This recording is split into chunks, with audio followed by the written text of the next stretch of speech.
Congratulations, you have bought a FLUVAL FX2. In this video we're going to be setting it up because if you don't like reading manuals, then here's a video. What I first recommend you do is just take everything out of the box. If you want to see an unboxing video, I've done that, I'll put it in the description. But essentially, just get everything out of the canister, get everything out of the box, lay it out similar to this, because there's a few things we need to do before we actually start connecting pipework and things. The first thing we need to do is sort out the media. When you take it out of the canister, it will look something like this. You'll have two little red handles on each side. Now, don't be afraid to actually just remove them because they're designed to be removed. That allows you to then just separate your two baskets. Somewhere in there you'll have this bag.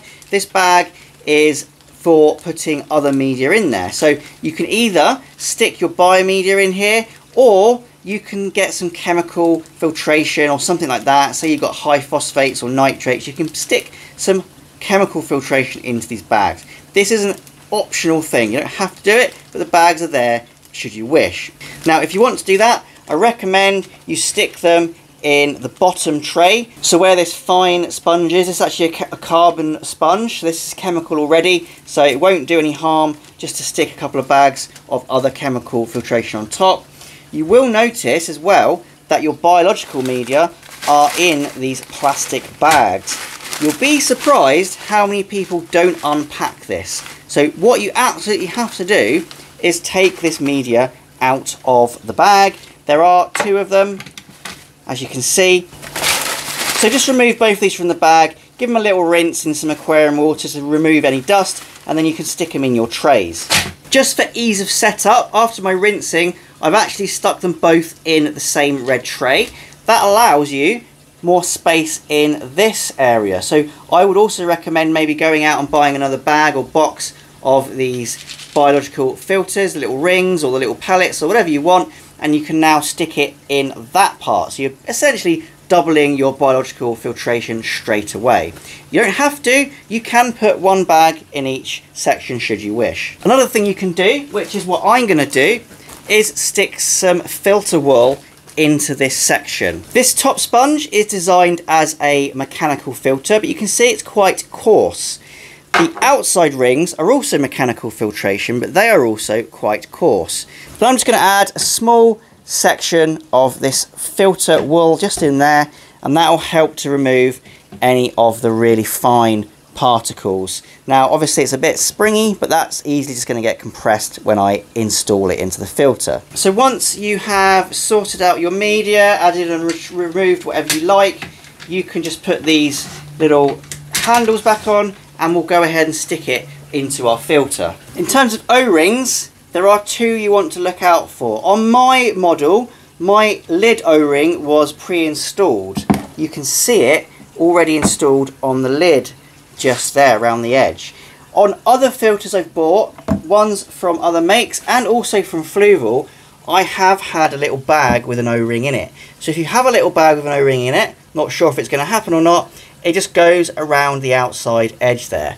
The other O-ring you want to make sure you sort out is inside of the canister itself. You can see it going around the edge. Now mine was slightly misaligned around the edge, and I had to just place it back into this groove. It's not something which is obvious, but I would give a little look towards it, because if you don't, the water is going to bypass, or at least some of the water will be able to bypass your media and get blown straight back out into your aquarium without getting filtered, so not ideal. So now you can just pop your media trays back into the filter canister. It does not matter which way round it goes. There's only one way for the water to flow through. You can see the floss that I have added has compacted down nicely, so the correct water flow will be happening through this filter. Just go ahead now, stick your lid back on. Again, there's only one way for that to happen. Tighten your lid up. It's important when you do this to do it evenly, but I've also found it's important to do it opposites. So you don't really tighten it in a circle. You tighten this one, then you tighten that one, then you tighten that one, and then you tighten that one, and so on. And you do that until it's not over tight, but just a nice snug fit. The reason you do that is if you do it in a circle, you don't get an even closure. You can damage the lid by over tightening one side rather than the other. Doing it that way just helps keep everything nice and tight, and you don't create any damage or strain on the lid and canister. Let's talk about filter placement. So I'm having mine to the side of my aquarium. It's not completely below the aquarium, but it is below the surface of the water. You shouldn't really have it in line with the surface of the water because these filters work on gravity. So as long as it's below, you'll get a gravity fed system. If it's equal to or above, the filter won't really work properly. Now, most people won't be putting it halfway up, but the minimum distance from the surface of the water to the canister is 8 inches. I'm installing mine at 13 inches below the surface, so that's more than adequate. Ideally though, you would stick it on the floor next to the aquarium, or you would stick it in your cabinet. Now let's have a look in this cabinet and you'll be able to see whereabouts you can put it. So in here already I have a FLUVAL 307, and this is a FLUVAL shaker, the medium sized one, and under here the aquarium has already got some tank connectors to connect to. Now in a normal case you'd remove the 307 and then you'd attach the FX2 to it.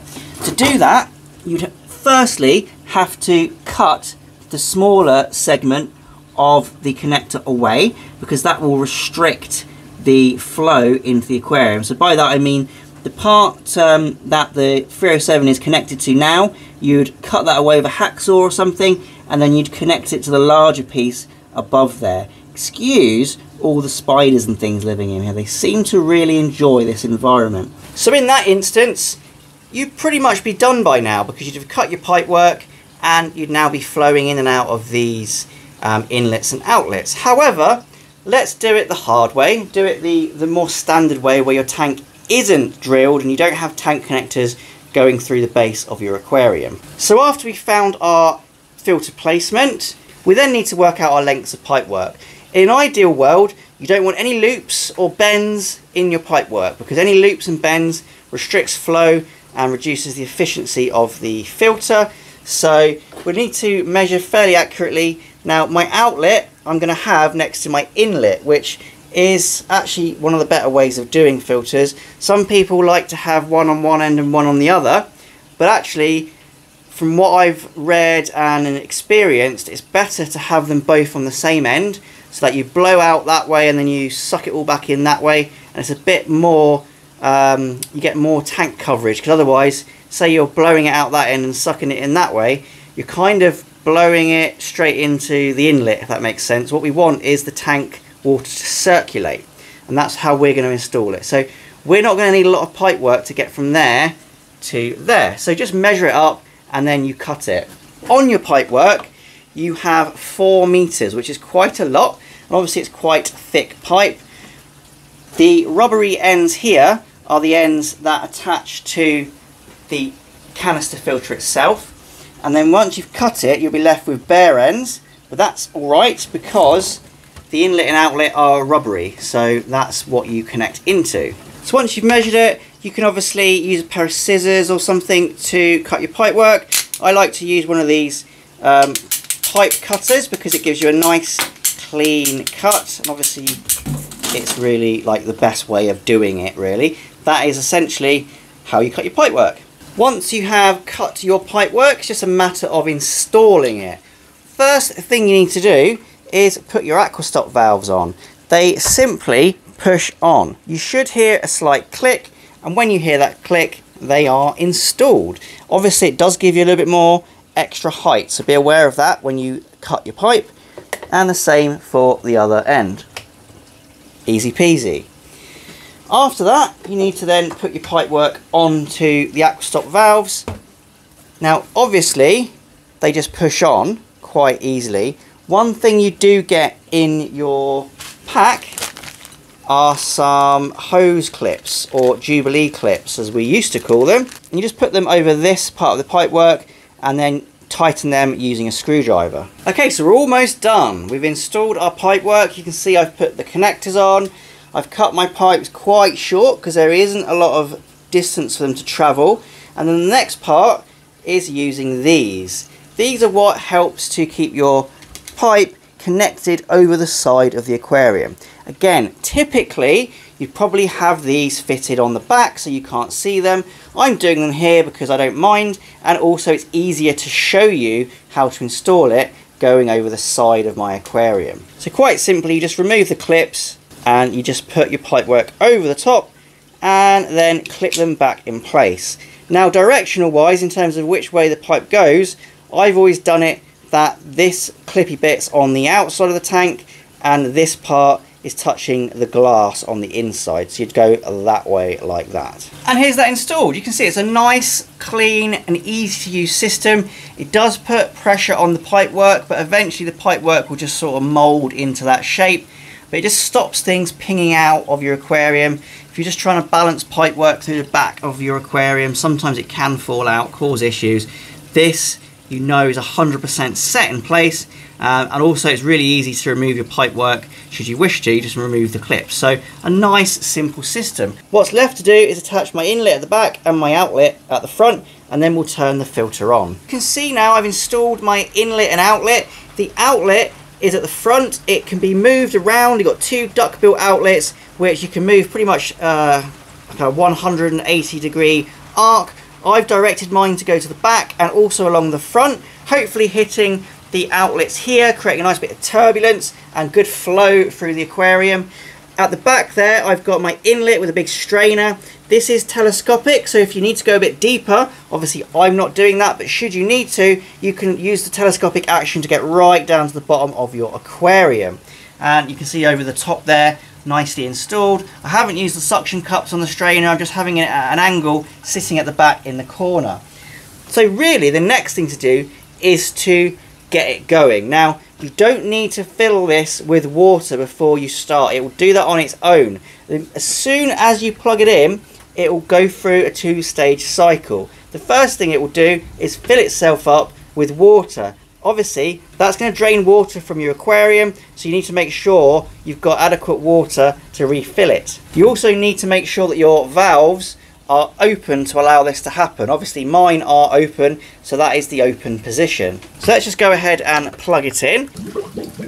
So you can obviously see here that the air is getting blown out of the aquarium, there we go, as it fills up. So that's it filled up. It's quite a quick process. Obviously this relies on gravity to work, so if your filter isn't far enough below your aquarium, that ain't gonna happen, but it should do. Now what's gonna happen is it's gonna run for a little bit, and then after about a minute or so it's going to turn off, and all the air inside the canister is going to bubble up and it's going to get blown out. So don't be afraid that your filter now turns off for a bit. That's part of the programming of this particular model. It's what makes that pump quite special.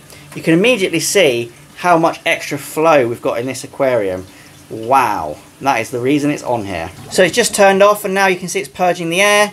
That's all the air that's trapped in there. It will do this every 12 hours. So if it's in your front room or bedroom and you just hear it turn off and bubbles start appearing, that's the reason. And there we go. It's turned back on after its air purge. This air purge will be worse on your first go when it's first set up because you've got a lot of air and stuff trapped in the sponges.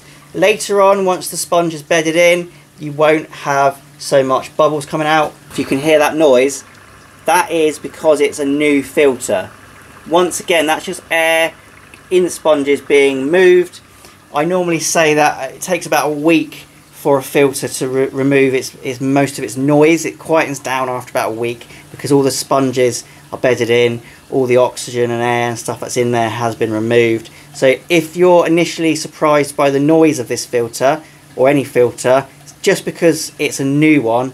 And again, once that air has been removed over the coming weeks, it will bed down and become more quiet. So thank you for watching. I hope you've enjoyed this video. I hope this has helped you set up your FX filter. So if you have enjoyed it, please leave a like and also subscribe to my channel. Once again, thanks for watching and happy fish keeping.